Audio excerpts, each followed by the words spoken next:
बुजुर्ग बोझ नहीं, अनमोल बातें। जापान के एक राज्य में किसी वक्त कानून था कि बुजुर्गों को एक निश्चित उम्र में पहुंचने के बाद जंगल में छोड़ आया जाए। जो इसका पालन नहीं करता था उसे संतान समेत फांसी की सजा दी जाती थी। उसी राज्य में पिता पुत्र की एक जोड़ी रहती थी। दोनों में आपस में बहुत प्यार था। उस पिता को भी एक दिन जंगल में छोड़ने का वक्त आ गया। पुत्र का पिता से अलग होने का बिल्कुल मन नहीं था, लेकिन क्या करता, कानून तो कानून था, न मानो तो फांसी की तलवार पिता पुत्र दोनों के सिर पर लटकी हुई थी। पुत्र पिता को कंधे पर लादकर जंगल की ओर चल दिया। जंगल के बीच पहुंचने के बाद पुत्र ऐसी जगह रुका जहां पेड़ों पर काफी फल लगे हुए थे और पानी का एक चश्मा भी था। पुत्र ने सोचा कि पिता की भूख प्यास का तो यहाँ इंतजाम है, रहने के लिए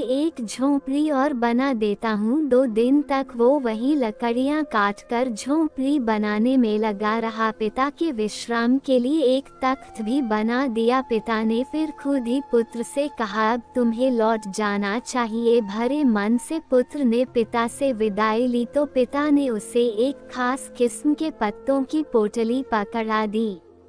पुत्र ने पूछा कि ये क्या दे रहे हैं, तो पिता ने बताया, बेटा जब हम आ रहे थे तो मैं रास्ते भर इन पत्तों को गिराता आया था, इसलिए कि कहीं तुम लौटते वक्त रास्ता न भूल जाओ। ये सुना तो पुत्र जोर जोर से रोने लगा। अब पुत्र ने कहा कि चाहे जो कुछ भी हो जाए वो पिता को जंगल में अकेले नहीं छोड़ेगा। ये सुनकर पिता ने समझाया, बेटा ये मुमकिन नहीं है। राजा को पता चल गया तो दोनों की खाल खींचने के बाद फांसी पर चढ़ा देगा।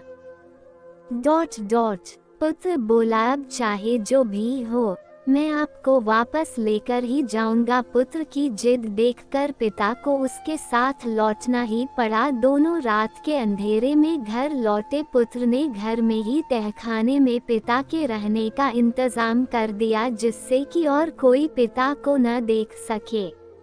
पिता को सब खाने पीने का सामान वो वही तहखाने में पहुंचा देता। ऐसे ही दिन बीतने लगे। एक दिन अचानक राजा ने राज्य भर में मुनादी करा दी कि जो भी राख की रस्सी ला कर देगा उसे मालामाल कर दिया जाएगा। भला राख की रस्सी कैसे बन सकती है, उस पुत्र तक भी ये बात पहुंची। उसने पिता से भी इसका जिक्र किया। पिता ने ये सुनकर कहा कि इसमें कौन सी बड़ी बात है, एक तसले पर रस्सी को रखकर जला दो, पूरी जल जाने के बाद रस्सी की शक्ल बरकरार रहेगी। यही राख की रस्सी है जिसे राजा को ले जाकर दिखा दो। कहावत भी है, रस्सी जल गई पर बल नहीं गए। बेटे ने वैसा ही किया जैसा पिता ने कहा था। राजा ने राख की रस्सी देखी तो खुश हो गया। वादे के मुताबिक पुत्र को अशफियों से लाद दिया गया।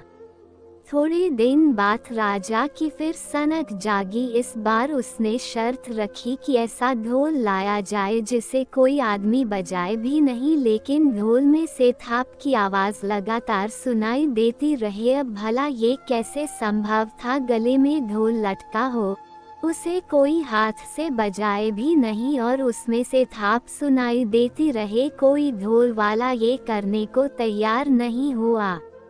ये बात भी उसी पुत्र ने पिता को बताई। पिता ने झट से कहा कि इसमें भी कौन सी बड़ी बात है। पिता ने पुत्र को समझाया कि ढोल को दोनों तरफ से खोलकर उसमें मधुमक्खियां भर दो, फिर दोनों तरफ से ढोल को बंद कर दो। अब मधुमक्खियां इधर से उधर टकराएंगी और ढोल से लगातार थाप की आवाज आती रहेगी। पुत्र ने जैसा पिता ने बताया वैसा ही किया और ढोल गले में लटका कर राजा के पास पहुंच गया। ढोल से बिना बजाए लगातार आवाज आते देख राजा खुश हो गया। फिर उसे मालामाल किया, लेकिन इस बार राजा का माथा भी ठनका। उसने लड़के से कहा कि तुझे इनाम तो मिल ही गया, लेकिन एक बात समझ नहीं आ रही कि क्या पूरे राज्य में अकेला तू ही समझदार है, कुछ राज तो है, राज बता तो तुझे दुगना इनाम मिलेगा। इस पर लड़के ने कहा कि ये राज वो किसी कीमत पर नहीं बता सकता। राजा के बहुत जोर देने पर लड़के ने कहा कि पहले उसे वचन दिया जाए कि उसकी एक मांग को पूरा किया जाएगा। राजा के वचन देने पर लड़के ने सच्चाई बता दी, साथ ही मांग बताई कि उसी दिन से बुजुर्गों को जंगल में छोड़कर आने वाले कानून को खत्म कर दिया जाए और जो बुजुर्ग ऐसे हालत में जंगल में रह भी रहे हैं उन्हें सम्मान के साथ वापस लाया जाए। राजा ने वचन के अनुरूप फौरन ही लड़के की मांग मानते हुए उस कानून को निरस्त कर दिया, साथ ही जंगल से सब बुजुर्गों को वापस लाने का आदेश दिया।